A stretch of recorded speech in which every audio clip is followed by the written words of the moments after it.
those feelings and to talk about it. I think the more we talk about it, the better, we'll all feel. So I'm just going to go right into my presentation and we'll take it from there. But please, again, feel free to put anything in the chat.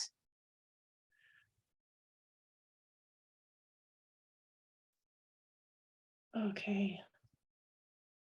Oopsies, just 1 second. Here we go. And can everyone still see everything? Okay, perfect. Yeah, so I just wanted to say to everyone that my intention this evening is to help you better understand religious trauma and how this can impact your mental health. And I feel, again, just like I was mentioning, it's important to address some of the issues that has been in the church for a long time. That has always been a bit of a really difficult topic to talk about, especially in our religious communities. So tonight, what I'd like to do is just say, let's be respectful, let's be open, and let's just kind of delve into some of these topics. Okay, so I just want to inform everyone that the webinars are recorded for educational purposes. So if you want to remain off camera, I completely understand. But please, feel free to put anything in the chat. Okay, so hi again, my name is Michelle. I'm a registered psychotherapist with Shift Collab. And when I first started with Shift Collab, I remember being asked, what is your expertise and when it comes to, what type of therapist do you want to be? What type of therapy do you want to work on? And the thing that came true to me is I want to work with feelings of guilt and shame, because a lot of these feelings are causing mental health issues today. I think addressing it with a person who is non-judgmental, and this is what I say to my clients, is when you tell me something, it's not my job to judge you. It's my job to honor these feelings that you're having and to explore where they're coming from. And the hopes of doing that is that we can work on growth. And I think it's important to be able to openly talk about these things, because a lot of times with shame and guilt, we just kind of isolate ourselves, or we bury it, or we try and put like band-aids over it. But my approach is, let's look at it. Let's look and see what is making you feel this way, because I want you to move forward in your life. I want you to be on the journey and the path in your life that you were meant to be on. So this is sort of what came to me when they asked me, what kind of therapist do you want to be? And that's why I kind of went with this approach. Trauma is something that is with us. It's around us. People have experienced trauma. So that is sort of what I sort of want to do in my therapy. Okay, so a lot of people say, why would you want to learn about, religious trauma? Like, why this niche? It's very unique. And the interesting thing, if you don't mind, if I just share a little bit of personal things, just so it can, you can better understand sort of my my area, is I was born and raised in a Roman Catholic family, and the beliefs were very strong. And I really honored those beliefs. I had a relationship with God as long as I can remember. But then I started noticing throughout my life things happening. I always went to private Catholic schools, and in grade 7, my parents got divorced. And there was a huge stigma. It wasn't like today where, there's so many families that are going through divorce. But back when I was young, I was the only one in my whole class that would have divorced parents. And this caused me so much anxiety. I think no one can ever know that my parents are divorced, because I was worried. I felt shame about it. And I guess I was thinking like maybe people would think that I come from a bad family, that I don't come from a good religious family. So for 2 years, I actually didn't tell anybody in my school, even my best friends, just because I guess I was afraid that maybe people, wouldn't want to hang out with me. And then I began to share that when another girl came into my school and she had divorced parents. And then I felt okay to share it. But that was sort of the first time where I felt that maybe my religion had some negative sort of side effects, if you can say. Another time, a close friend of mine, she had a family member who died by suicide. And we were all so sad. It was such a traumatic event. And then what made it more traumatic was that the Catholic Church would not let that person be buried in the Catholic cemetery because they died by suicide. And then again, it was, oh my gosh, we grew up in religion thinking that we're a community, thinking that we're together and that we help each other and we do all this. And this poor person cannot be buried in a Catholic cemetery because he had died by suicide. So that's when I started thinking, what is this religion? This religion is supposed to be good. Why is this happening? And then you see people, I'm sure everyone can almost identify with some in the LGBTQ community and, having these feelings of shame. You watch some of the movies where, they try and send them somewhere to help them, but it ends up being so destructive. And then, of course, the physical and sexual abuse in the church, I would never ignore that topic. It's a big topic. When I moved to Newfoundland 7 years ago, I actually said, where is the Catholic Church? I want to start going to church in my community. And I remember the real estate agent was saying, Michelle, I don't know. I don't think a lot of people are going to church these days. I'm like, oh, why is that? And they said, well, did you hear about the Mount Cashel incident? I'm like, no. So there was a boys' orphanage back in the 70s, 80s, 90s. And it came out around the 90s that the Christian brothers were physically and sexually abusing the boys. And a lot of people left the church. So it was something that was, very difficult. The one thing that happened in the last year was the church actually went bankrupt. The Catholic Church went bankrupt in Newfoundland. And I remember, because at this time I was doing my theology master's degree, and I remember bringing this up and thinking, why is this happening? The Catholic Church, you think, Jesus, it's, going bankrupt. And it's funny, one of my professors, I was talking to him about it, and he says, sometimes God works in ways that this is meant to happen. It's meant to promote change, in the church. And it's a wake-up call. It was a wake-up call for everybody in Newfoundland when everyone was seeing their churches where they had weddings, baptisms, and all this closed the door, and then a for sale sign up. All the churches were for sale. And so it was a real wake-up call. And I remember talking to one of my friends saying, we should just go back to having church service in our homes, like they did back like centuries and centuries ago. But, we're together as a community. We can raise money for the poor and not have all these political things happening. So, and then the last one was what really did it for me is my own son, who's been diagnosed with ADHD since grade 2. We were trying to get him into this certain Catholic school in Winnipeg that said they were all fine and great. And I remember going in for the interview, and my son, of course, ADHD, running around. And she pretty much said to me, does your son sit still? And I had to be honest. I'm like, no, he's ADHD. And they never accepted him into the school. And that, to me, that was almost like the end. It's, so I understand the struggles and that the church has done some really hurtful, harmful things. Sorry, I'm just going to get through this here. So after all this, it's like, why didn't I just give up on my faith?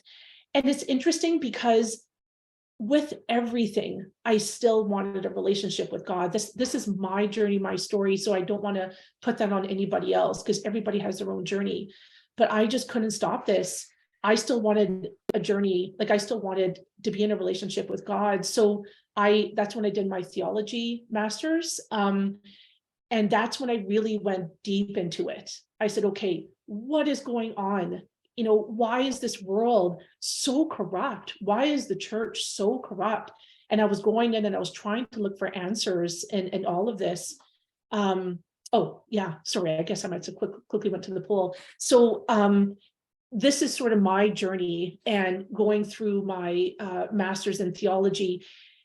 I learned a lot about sin and evil. I specifically took courses about sin and evil, like why do we do such terrible things? Why were, people who were in leadership in the church do such terrible things? And I realized this has been this way since the dawn of time in some ways, where humans take leadership and what they end up doing is more destroying lives. So it's difficult. It's such a difficult subject. And again, I really welcome people to talk about, their experience, if they want to share their experience. I think this is a really nice, safe space if anybody wants to do that. But so that's really my story. That's what brought me here. And that's what brought me to wanting to do spiritual counseling, to help people, like people who are like, I felt guilt and shame my whole life because I did X, which is against the church, which is maybe breaking one of the commandments. And I feel that I don't belong. And that's the thing is I want to challenge, those things.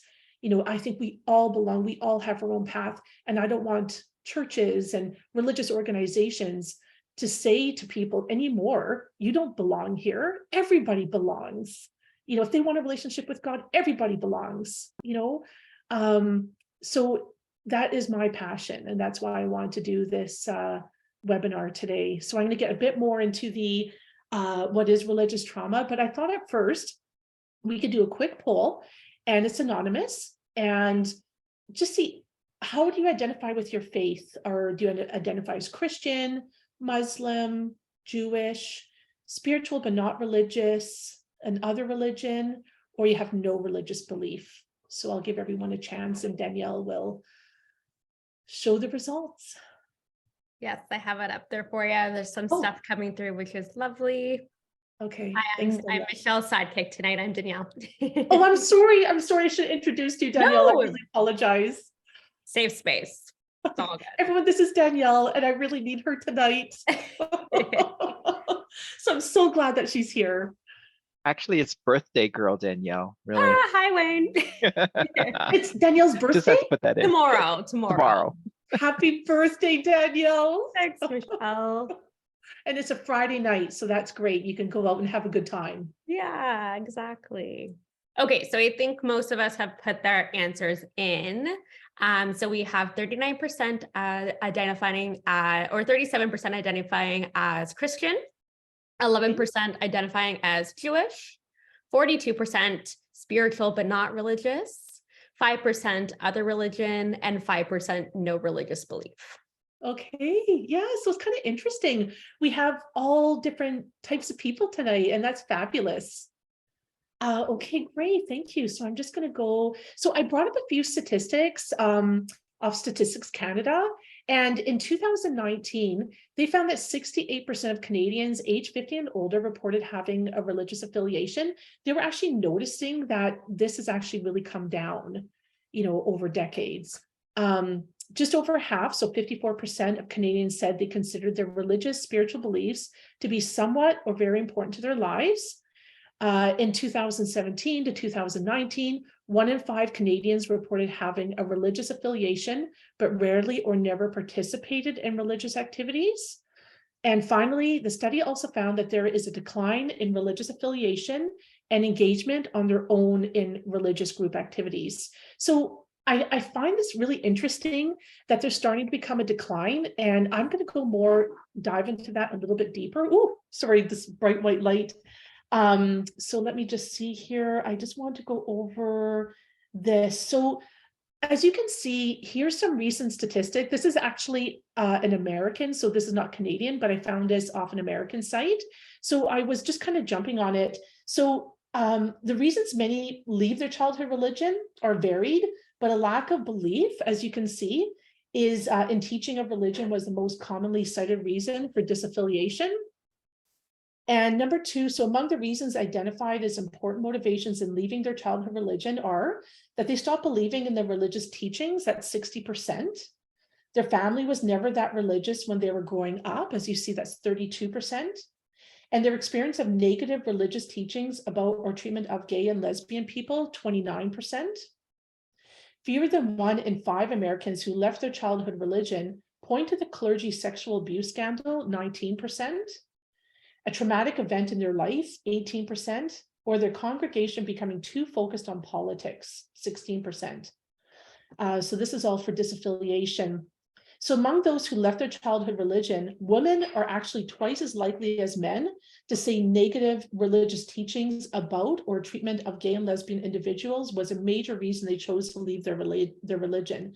So that's 40% versus 20%. And women are also about twice as likely as men to cite the clergy's sexual abuse scandal as an important reason they left their childhood. That was 26% versus 13%.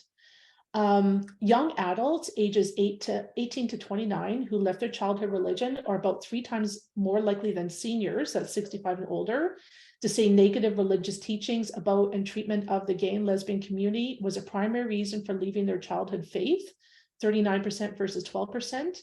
And young adults are also more likely than seniors to say being raised in a family that was not that religious was a major reason they no longer affiliate with a religion. So I think all these things are very important. I love looking at statistics because we can see sort of what's going on. I would say here in Newfoundland, a lot of people, again, I can't even say the number, but from what I hear from people, a lot of people left because of the sexual abuse scandal at Mount Cashel. That really, really, it was the end. It caused the end of the Catholic Church, really, Newfoundland. Helen, did you have something you were waving? Oh, I was just gonna say, it just rocked them, obviously, is my thought. Just say it again. really- Sorry, I didn't hear you. That it really rocked their foundations is Yeah. what it would seem happened. Yeah. Yeah, it was very, very disappointing because Newfoundland is, you know, it's a smaller province in the sense of numbers wise. People were very devoted to their Catholic faith.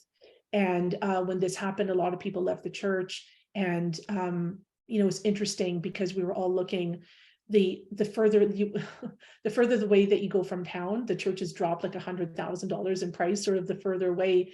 And it was kind of interesting that the church that people, it meant so much to everybody, now was just for sale, you know? So it really, really, like I saw firsthand how that affected people.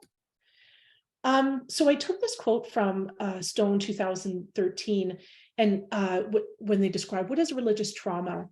So religious trauma is more prevalent than the research suggests, and often is a contributing factor to many of the problems that bring people to therapy, including depression, anxiety, relationship difficulties. And for this reason, religious trauma deserves careful attention. And it's interesting, it's actually quite interesting because just in my experience, I do agree that sometimes people might come, they might have, you know, they come for a reason if they have anxiety, but sometimes we have to dig deep and find out, you know, what were your core beliefs growing up? Like what were you taught? And, you know, where is this coming from? And asking those kind of questions as therapists, trying to dig deeper into the person's history, you know, kind of what they were told throughout their lives.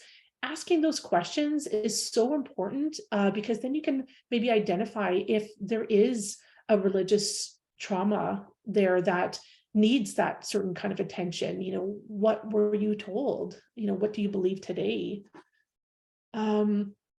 So how does religion use power and control? So there's a few things like emotional, there could be a loss of autonomy, depression, isolation, some blaming, emotional abuse, spiritual abuse, shaming. I'm going to go over a few over these more specifically in a minute. Physical, there's the sexuality and the gender defining, physical abuse, sexual abuse, and with the behavior that could be economic control, threats, intimidations, and accusations. So there's this fabulous, you can't really see it very closely, I apologize, but like a religious power and control wheel. And they bring up some amazing things. So for example, loss of autonomy, an example would be shutting down intuition and your personal thought or opinion. And if you can almost think about that, like when I was growing up, a lot of my teachers were actually sisters, like they were nuns. And it would be the kind of thing that if you maybe say something, and they'd be like, no, no, no, that's not what God wants you to think. God wants you to think this way.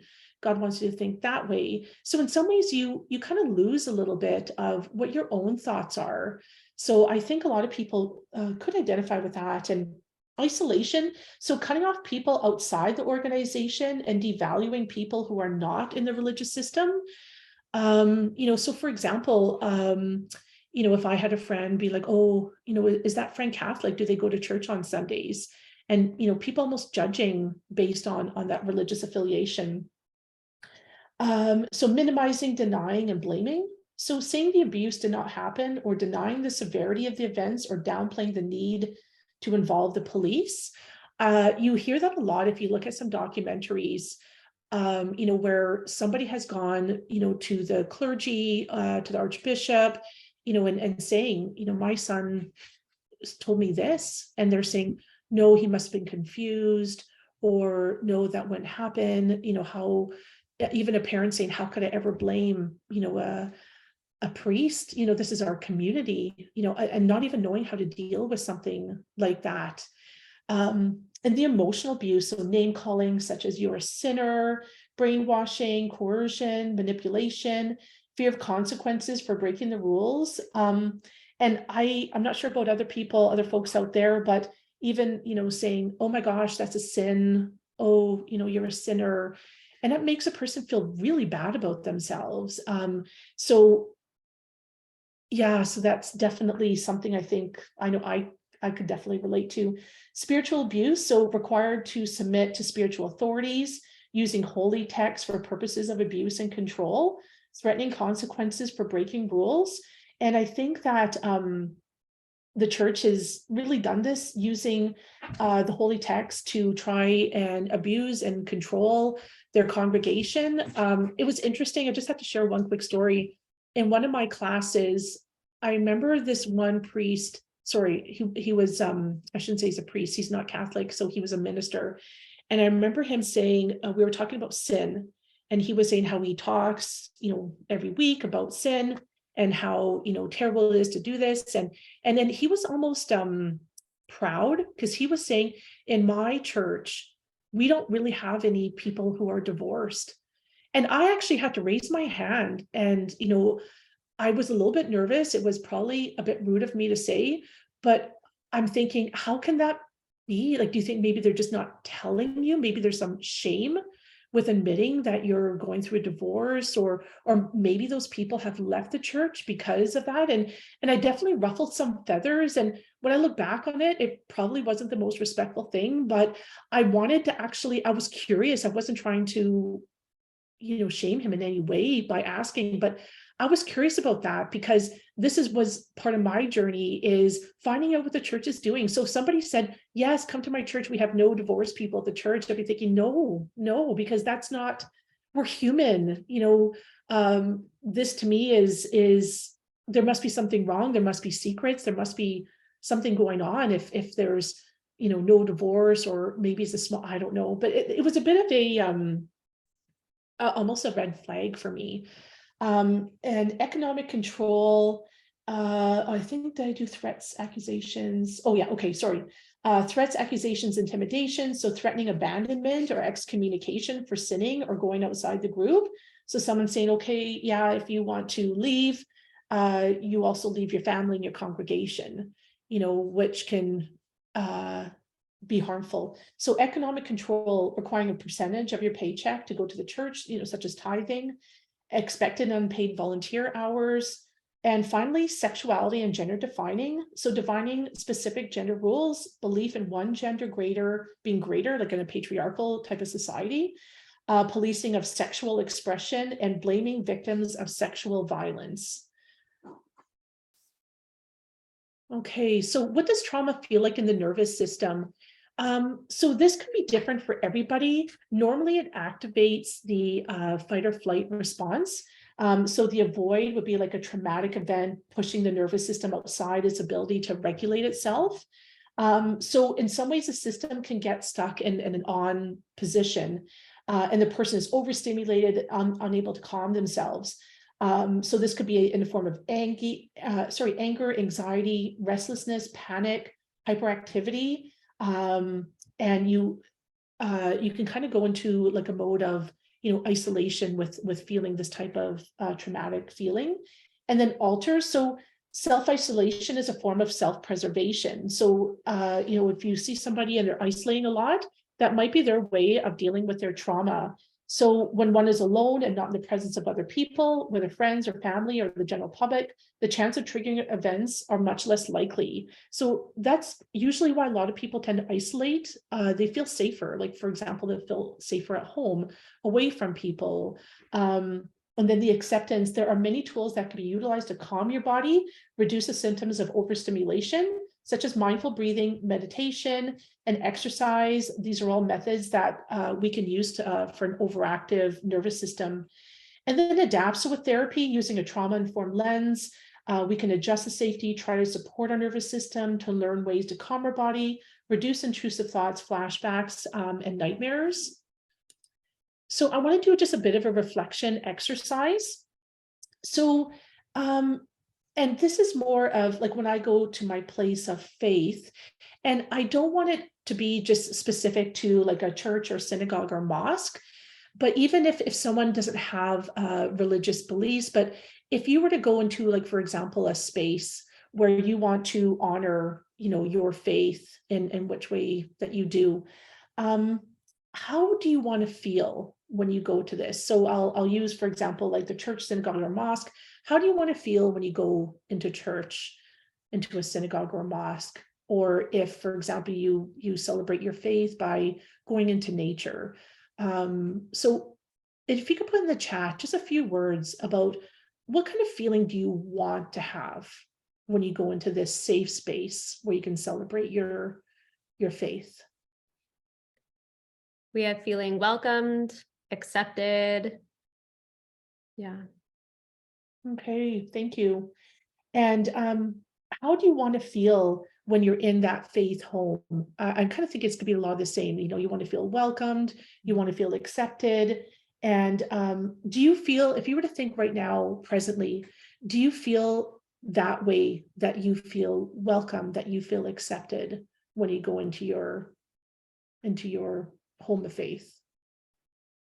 We also had examples of feeling inclusive with language and signage, accepting of everybody that's with you, comfortable. I want to feel like myself. Yeah. Someone mentioned, I'd like to feel authentic, not like I would need to pretend or perform or try to be somebody I'm not. Yeah. I stopped going because I was never accepted. That's awful here, Phoenix. I'm sorry about that. Yeah. Yeah. And that's the part, is if, someone's going and they're not feeling accepted, Mm-hmm. it's Megan not mentioned she honoring. quit. Sorry, Danielle, what was that? Megan mentioned she quit. Oh, okay. I'm sorry. Oops. I'm sorry about that. But that is really what almost we end up doing if we don't feel accepted. Mm-hmm. And in that sense, religion should be a place where you should be accepted for who you are, for your strengths, for your gifts. It should be about the relationship that you want to have with God if you are a religious believer. And if you go to church and you feel like you're not accepted, that's a terrible feeling. Mm-hmm.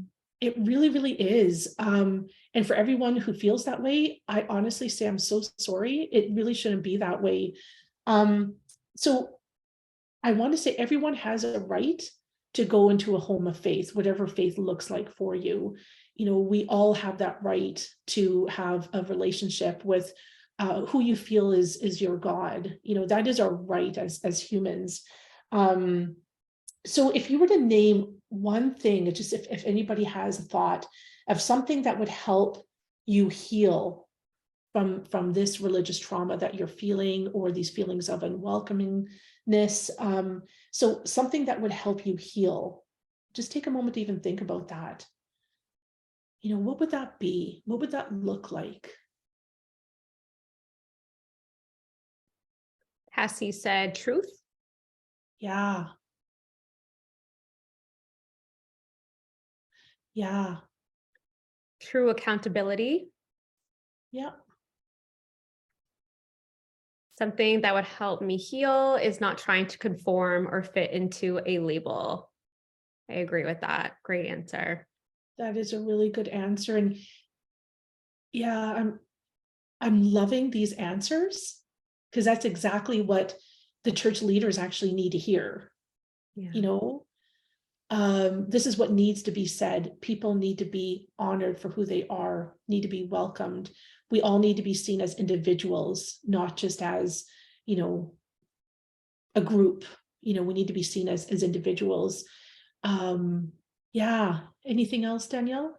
Yeah, so Megan mentioned internally, she's accepting that it aligns with her values to not support the church, and externally needing accountability, ownership, openness, and acceptance. Phoenix mentioned educated and informed people leading and supporting everyone. Yeah, these are all wonderful. And just I was watching a sort of a like just in my own YouTube channel, I'll watch like some homilies and different things. And it's funny because one homily that I watched 2 weeks ago, it was about lust. And the priest was saying, you know, he read from a scripture, and then he was saying that if we were to, you know, if we were married and if we were looking at another person with lust, you know, that's a sin. And I'm thinking, you know, and that's part of the problem is none of us are perfect people. How can we turn that off? You know, so I feel like in some ways the church needs to be realistic on, you know, how we, you know, how we speak to people, because I would say the majority of people in there have been guilty of doing something like that. You know, like so I think and the hypocrisy of it as well. They have to almost be careful with that. So yeah, so anyways, I'm really thankful for everyone that participated in that. Oh, hold on, I don't know why I'm going. There we go. Okay, so one way in for therapy to how to reconstruct your beliefs and finding a new sense of purpose would be like cognitive behavioral therapy, which is an evidence-based approach that focuses on people's thoughts, emotions, and their behavior, their beliefs. And so it's about influencing that behavior and how they perceive themselves.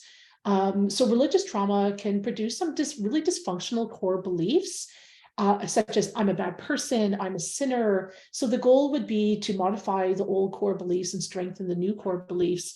And it's like that downward arrow technique where, you know, a person can say, you know, I feel like I go to a church and I feel like I'm a sinner. Oh, okay, why do you feel like a sinner? Well, I feel like I did this. And let's just say I was looking at a woman with lust. Okay, so, you know, what does that say about you? It's like, well, I'm a sinner. And, you know, so you can kind of really get down to what the person's core belief is about themselves. And if they believe, you know, I'm a sinner, that is going to go back to, I don't know if I can easily go back. Oopsies. Okay, sorry, I have to go back the other way. I just want to go back quickly to this. So for example, let's just say somebody comes in, they're saying, no, I'm a sinner. And it's like, okay, so now we go into the emotional, right?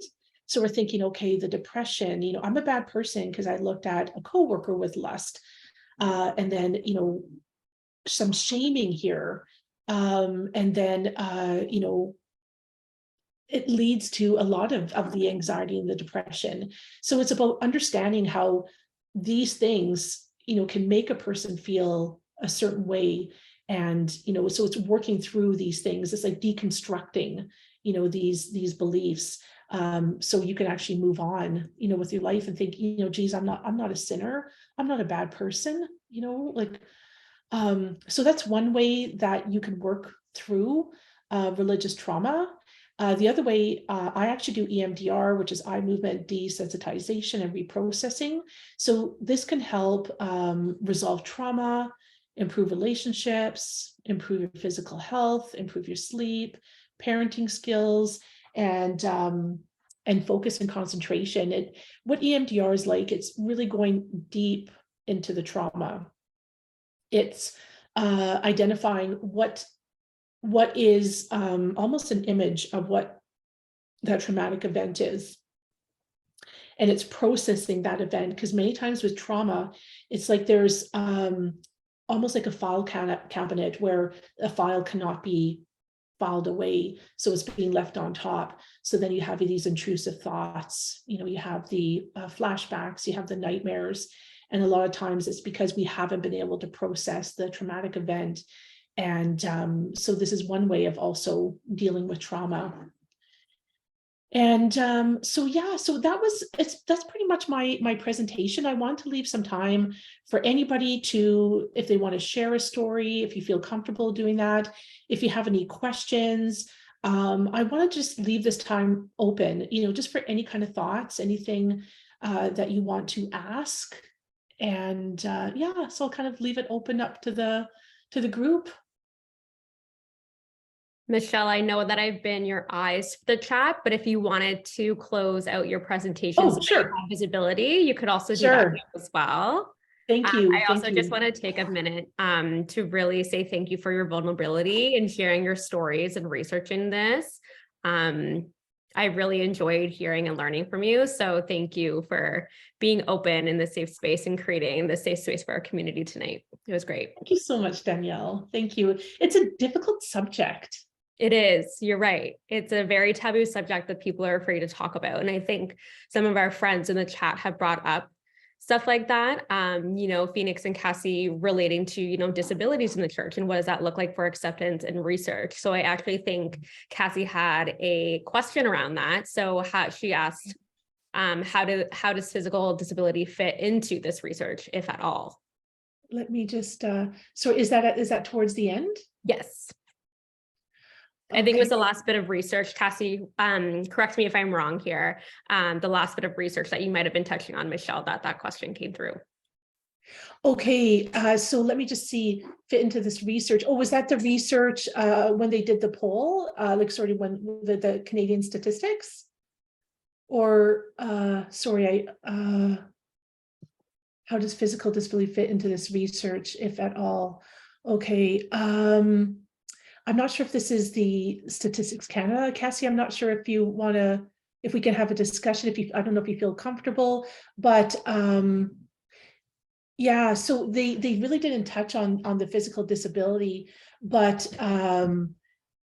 yeah, in that research at all, it was more looking at the other areas, of why people are leaving their religion. So I have to say, I didn't read a lot about physical disability, but that's a fabulous question. I wish I had that question earlier because I would do a bit more research on that one as well. So, but yeah, no, I apologize. I don't have that one. I think Phoenix also, hit the nail on the head that with research like that we just need to start doing better. And this is like a great example of that. Like it's just not out there enough. So thanks both for bringing that up tonight. Yeah. And Michelle, I don't know if you can see the next question in here too now, but I'll pass over the mic. Sure. Is it from Sarila? Yes. Okay. So I have a question about any strategies or recommendations on how to keep or maintain healthy relationships with family members still in the church, religion, and how to stand firm on your boundaries and make sure there's respect. That is such a good question. So there's actually quite a bit that you can do. One thing is honoring the person and the decisions that they make, because we have to remember, each of us, we are all different. We're all special and unique in our own ways. So if somebody still has a healthy relationship, with the church themselves, it's honoring that, saying, yeah, if that in your life, and if that brings you happiness, I would honor that feeling. It's not that people are blind to, for example, the sexual abuse in the church, the clergy abuse, and I'm sort of in that as well, that I still like to go to church. I'm not a Sunday every church goer, but when I go into church and I hear the organ and I see the people, and I feel very happy to be there, even with everything going on in the church. It's remembering that the church is not, it's run by humans. It's not run by God. So it's almost separating that. We look at priests that they're God-like. They're not. They're not God-like, they're human. And we, as a person who wants that relationship with God, it's honoring that relationship with God, almost like this is what I've done one-on-one, you know, but that is how I would do that, because if someone had come up to me and say, I don't know how you can still go to church with all this stuff going on, my answer would really be, because I still want a relationship with God, even after everything that's happened. I still wanted that. And so everybody is on their own journey, and it's just honoring that, I think is really important. Okay, so Megan's saying, Cirilla, we read a really, really good book this month at our therapist book club. Nedra Glover's Set Boundaries, Find Peace was so helpful. Wow, thank you so much, Megan, for sharing that. That's fabulous. And that is it, is, you know, if somebody, because I think I maybe only answered part of the question, how to stand firm in your boundaries and make sure there's respect.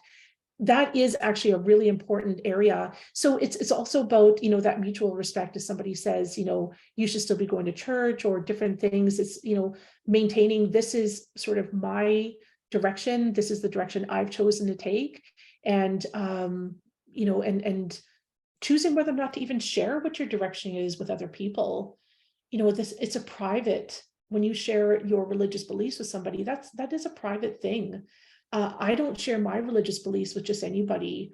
1 out of 15 therapists, we all liked it. That's a tough test to pass. Hope you enjoy it and it's fun to read. Oh, okay. Sorry, Michelle, I Yeah. was just explaining the value of that book that we read. It was really useful.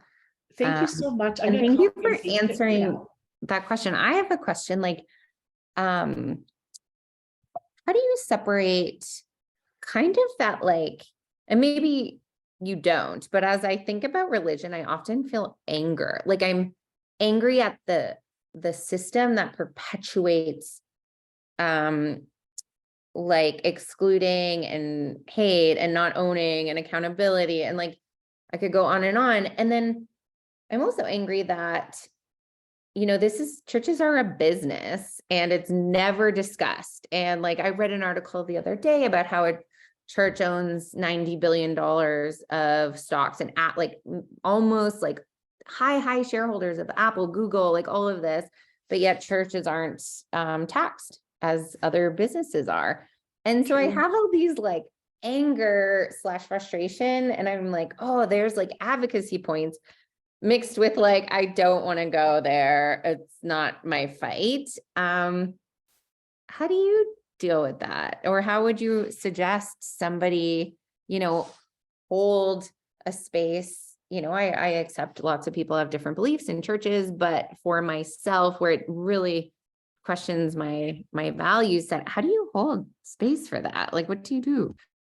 I think honoring that anger is really important. You have every reason to feel anger, you know, and that's just it, is when you look at, especially when they're preaching, you know, for example, when they were preaching the other day of lust, I felt anger. And like, you're preaching of lust, and, you know, it was just a few decades ago that we had this Christian brothers, you know, doing this type of horrific abuse to these innocent, you know, boys. And I think it's important not to almost say, you know, no, it's, you know, it's better to just say, no, you have every right to feel anger. And one thing that's helped me is just, I changed my view of priests, because when I went to theology, I couldn't do it at a Catholic seminary because I'm a woman, right? So I had to go, because I went to a different seminary, and I could see all these women there, and I'm like, really? Wow. And it was so exciting to see women, because I grew up Catholic and it was always men. You know, the only women I saw were the nuns, right? The sisters, and they were so loving and they were so wonderful. But there was never really a connection with the priests. It was always with the nuns. But so things are changing. So when you have those feelings of anger, know that things are changing. And I'm not saying I'm happy is the wrong word. Happy is not the right word I would choose. But when the church went bankrupt, it was like, there is some justice, right, for these victims. Mm-hmm. I think Phoenix raised something interesting in that I read after I just explained my anger. And you know, as like a white cis woman, I'm angry for what I can be angry for and haven't had experienced beyond being a woman who can't ever be a leader in a church. I haven't Mm. experienced what it's like to be a person of color or have a disability or be part of like the LGBTQ population. And thank you, Phoenix, for sharing that, because, you know, I can't even imagine the lived experience of that. And I think that's a very, very important piece that you brought up. Yeah, it is that safety. It's true. And even I had a foster child. It was a few years ago, and she was a different faith. And I went in. I said, is she welcome?" They're like, "Yes, yes, yes. She's welcome. She's welcome." So I always felt like the church was welcome, but I don't know. Like I know what you mean about many people do not have safety, and church is supposed to be always about you're welcome. You're always welcome to come in. Is that what's really happening?